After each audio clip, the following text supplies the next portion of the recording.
نصیب ہوئی، لیکن شاہجہاں ابھی اس کامیابی کا جشن مناتے کہ اس کو ایک افسوسناک خبر سے آگاہ کیا گیا۔ ممتاز محل جو کہ شاہجہاں کے 14ویں بچے کو جنم دے رہی تھی، اس کی حالت بگڑ گئی اور 17 جون سن 1631 کو وہ نہ چاہتے ہوئے بھی اس دنیا سے چل بسی۔ پوری مغلیہ سلطنت کا جشن دیکھتے ہی دیکھتے ماتم میں بدل گیا۔ یہ خبر جو شاہجہاں پر آگ بن کر گری تھی، اس نے تو جیسے ان کی دنیا ہی ختم کر ڈالی۔ شاہجہاں کی سب سے پہلی محبت اور ان کی سب سے عزیز بیوی ممتاز محل اس دنیا سے رخصت ہو چکی تھی۔ کہا جاتا ہے کہ اس غم کی پرچھائی نے شاہجہاں کو کالے اندھیروں میں دھکیل دیا تھا۔ اگلے 8 دنوں تک انہوں نے کچھ نہیں کھایا اور اگلے 2 سالوں تک نہ کوئی موسیقی سنی اور نہ ہی کوئی پرفیوم لگائی۔ ممتاز محل نے مرنے سے پہلے ایک آخری خواہش کی۔ وہ چاہتی تھی کہ ان کی قبر دنیا کے سب سے خوبصورت مقبرے میں بنائی جائے۔ اس ٹاسک کو ممتاز محل کی آخری خواہش کو پورا کرنے کے لیے شاہجہاں نے اپنی ساری دولت اور پوری زندگی وقف کرنے کا ارادہ کر لیا۔ ممتاز کے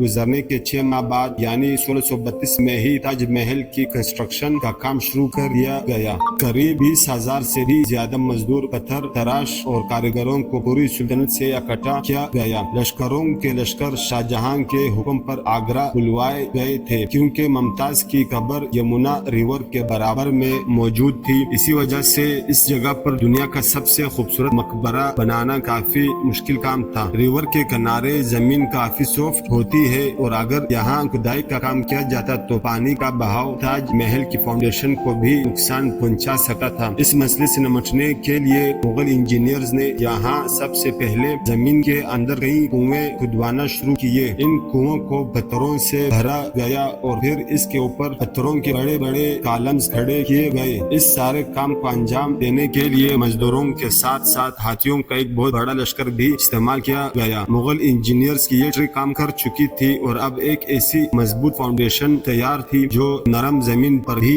فولاد بن کر کھڑی تھی۔ فاؤنڈیشن کے بعد اب آ رہی تھی ایک ایسے مقبرے کا ڈیزائن جو آج سے پہلے کسی نے بھی نہ دیکھا ہو، ایک ایسا ڈیزائن جو پچھلے سارے ریکارڈ توڑ ڈالے۔ تاج محل کے ڈیزائن کا آئیڈیا شاہجہاں نے اپنے باپ کے مقبرے سے میناروں کا آئیڈیا لیا گیا، دادا کے مقبرے سے بلڈنگ کور کا آئیڈیا لیا اور اپنے انکل کے مقبرے سے ڈوم کا آئیڈیا لیا تھا، اور جب ان سب کو کمبائن کیا گیا تو ایک شاندار اور عالیشان ڈیزائن ابھر کر سامنے آیا۔ مقبرے کے اسٹرکچر کو بنانے کے لیے لاکھوں نہیں کروڑوں اینٹیں موقع پر ہی بنائی گئی۔ یہ سب اتنا آسان نہیں تھا اور اس میں تعداد پیسے بھی بہائے جا رہے تھے۔ ہر گزرتے دن شاہی خزانہ تیزی سے خالی ہوتا جا رہا تھا، لیکن شاہجہاں کو کسی چیز کی پرواہ نہیں تھی، بس ان کو یہ کام ہر قیمت پر کمپلیٹ کرنا تھا۔ کہا جاتا ہے کہ تاج محل کی کنسٹرکشن میں اتنے زیادہ لوگ لگائے گئے تھے کہ ان کی وجہ سے آس پاس کے علاقوں میں کھانا پینا ختم ہو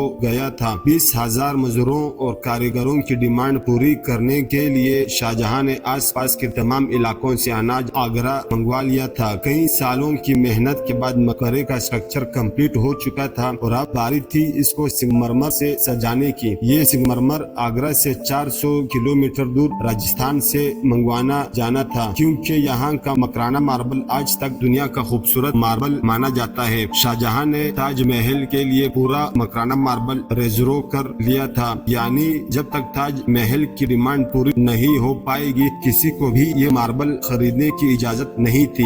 1000 ہاتھیوں کی مدد سے ہزاروں ٹن وزنی ماربل راجستھان سے آگرہ منگوایا گیا۔ تاج محل کا یہ خوبصورت ڈوم اتنا بڑا تھا کہ اس کا اندازہ صرف آنکھوں سے دیکھ کر ہی لگایا جا سکتا تھا۔ آج کل اس طرح کے ڈوم بڑی آسانی سے اسٹیل اسٹرکچر پر بنائے جا سکتے ہیں، لیکن 400 سال پہلے 40 میٹر اونچے ڈوم کو بنانے میں ان کے پاس صرف پتھروں کا ہی سہارا تھا۔ اس ڈوم کو بنانے میں مغل انجینئرز نے جو اسٹریس کیلکولیشن کی تھی، اس کی آج کے انجینئرز بھی بہت تعریف کرتے ہیں۔ تاج محل کی فنیشنگ کے لیے اس کو پیٹرا ڈورا یا پرچم کاری سے ڈیکوریٹ کیا جانا تھا۔ پیٹرا ڈورا ایک ایسی شاہکاری کو کہا جاتا ہے جس میں قیمتی پتھر کو ماربل کے اندر تراش کر لگایا جاتا ہے۔ ماربل کو بڑی مہارت اور باریکی سے قیمتی پتھر کی شیپ کے حساب سے تراشا جاتا ہے اور پھر اس میں پتھر کو گلو کے ذریعے چپکایا جاتا ہے۔ تاج محل پر استعمال ہونے والی گلو کوئی عام گلو نہیں تھی۔ کافی ریسرچ اور لیبارٹری ٹیسٹ کے بعد معلوم پڑا کہ یہ گلو شیرا، لیمن جوس اور سنگمرمر کے پاؤڈر کو ملا کر بنائی جاتی تھی، وہی سیم گلو آج بھی تاج محل کی رینوویشن کے لیے استعمال کی جاتی ہے۔ تاج محل کی خاص باتوں میں ایک بات یہ بھی ہے کہ یہ دن میں 4 مرتبہ اپنے رنگ بدلتا ہے۔ سورج نکلنے سے پہلے یہ بالکل بلیک شیڈ دیتا ہے، سورج نکلنے کے بعد یہ لائٹ یلو اور پنک شیڈ دیتا ہے، جبکہ دوپہر کے وقت تاج محل کی خوبصورتی کا نیا رخ دیکھنے کو ملتا ہے، نیلے آسمان پر جیسے موتی چمک رہا ہو، اور سن سیٹ کے وقت یہ پورا مقبرہ گولڈن کلر کا دکھائی دیتا ہے۔ پورے 22 سالوں کے بعد سن 1654 میں تاج محل کی کنسٹرکشن کا کام مکمل کر لیا جاتا ہے۔ شاہجہاں اپنی بیگم کی یاد میں دنیا کا سب سے خوبصورت مقبرہ بنانے میں کامیاب ہو چکا تھا۔ شاہجہاں نے اس عالیشان عمارت کا نام اپنی پسندیدہ بیوی کی یاد میں ہی رکھا، اس کا نام تاج محل رکھ دیا گیا۔ ہر سال شاہجہاں ممتاز کی برسی پر یمنا ریور کے ذریعے تاج محل پر جایا کرتے تھے۔ یہ تاج محل کی ایسی انٹرنس تھی جس کو صرف شاہی خاندان کے لیے ہی بنایا گیا تھا۔ اس انٹرنس کی دیواروں پر دلکش نقاشی کا کام کیا گیا تھا، جو شاید صرف شاہی آنکھوں کے دیکھنے کے لیے ہی کیا گیا تھا۔ شاہجہاں کا یہ مہنگا ترین پروجیکٹ کمپلیٹ تو ہو چکا تھا،